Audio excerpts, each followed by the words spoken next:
Subscribe करें अपने YouTube channel learn about medicine को और बेल आइकन दबाएं लेटेस्ट नोटिफिकेशन पाने के लिए।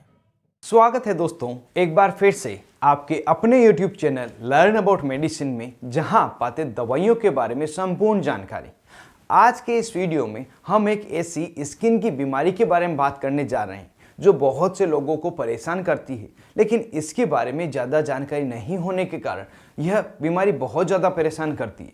वह बीमारी है सेल्यूलाइटिस। क्या आप जानते हैं कि सेल्यूलाइटिस एक गंभीर संक्रमण हो सकता है जो आपकी त्वचा और उसके नीचे के ऊतकों को प्रभावित करता है।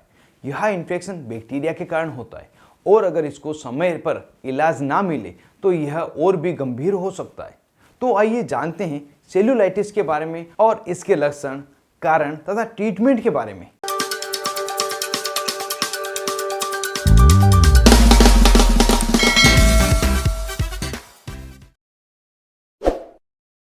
हेलो फ्रेंड्स, नमस्ते दोस्तों। सबसे पहले बात करते हैं सेल्यूलाइटिस होता क्या है।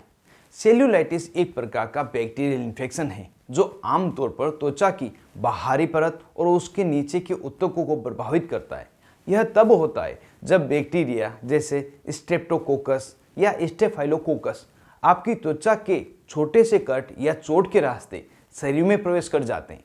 जब बैक्टीरिया शरीर में प्रवेश करते हैं तो त्वचा के नीचे के ऊतकों को संक्रमित कर देते हैं, जैसे कि सूजन, लाली तथा तेज दर्द हो सकता है। अब बात करते हैं सेल्यूलाइटिस के लक्षणों के बारे में। तो सबसे पहले अफेक्टेड एरिया पर रेडनेस, लाली होना, सूजन आना, उस हिस्से पर गर्म महसूस होना, तेज दर्द होना, कभी कभी बुखार का आ जाना, ठंड लगना और थकावट महसूस होना, यह सभी लक्षण दिखाई दे सकते हैं। अगर इसे समय पर ठीक नहीं किया जाए तो यह संक्रमण और फैल सकता है और भी खतरनाक हो सकता है। इस कारण से यदि यह लक्षण आपको लगे तो तुरंत ही डॉक्टर से संपर्क करना चाहिए। अब सवाल उठता है कि सेल्यूलाइटिस के क्या कारण होते हैं।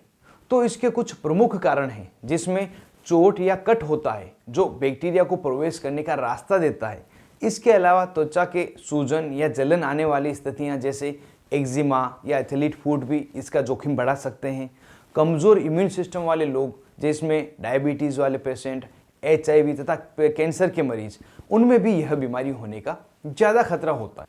अगर आपकी त्वचा में कोई घाव है या आपने किसी चोट को नज़रअंदाज किया है तो आप भी इस बीमारी की चपेट में आ सकते हैं।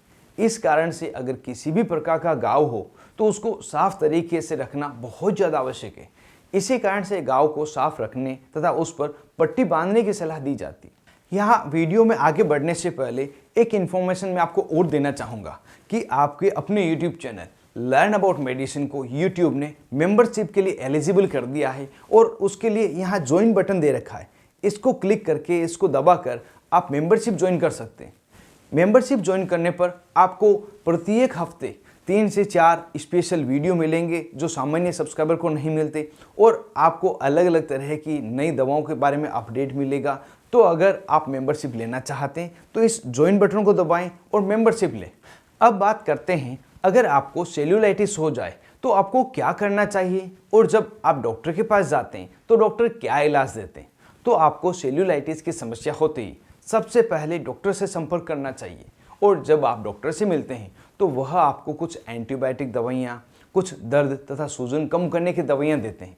एंटीबायोटिक दवाओं के रूप में यहाँ पर 2 से 3 अलग अलग चॉइसेस है, जिसमें एमोक्सिसिलिन क्लेओलेनिक एसिड कॉम्बिनेशन की टेबलेट, सेफुरोक्सिम एक्जिटेल टेबलेट या सिप्रोफ्लॉक्सासिन टेबलेट, इन तीनों में से कोई भी एक एंटीबायोटिक टेबलेट सुबह तथा शाम या आवश्यकता हो तो दिन में 3 बार डॉक्टर द्वारा दी जाती है, जिसे खाने के बाद लेना होता है। और दर्द तथा सूजन को कम करने के लिए एसिक्लोफिनेक, पैरासीटामोल तथा सेरेसियोपेप्टिडेज या आइबुप्रोफेन पैरासीटामोल, सेरेसियोपेप्टिडेज या डाइक्लोफिनेक पैरासीटामोल और सेरेसियोपेप्टिडेज, इनमें से कोई भी एक कॉम्बिनेशन की टेबलेट मरीज में दी जाती है, जिसे भी दिन में 2 बार दिया जाता है और अगर आवश्यकता हो तो 3 बार भी इसे दिया जा सकता है।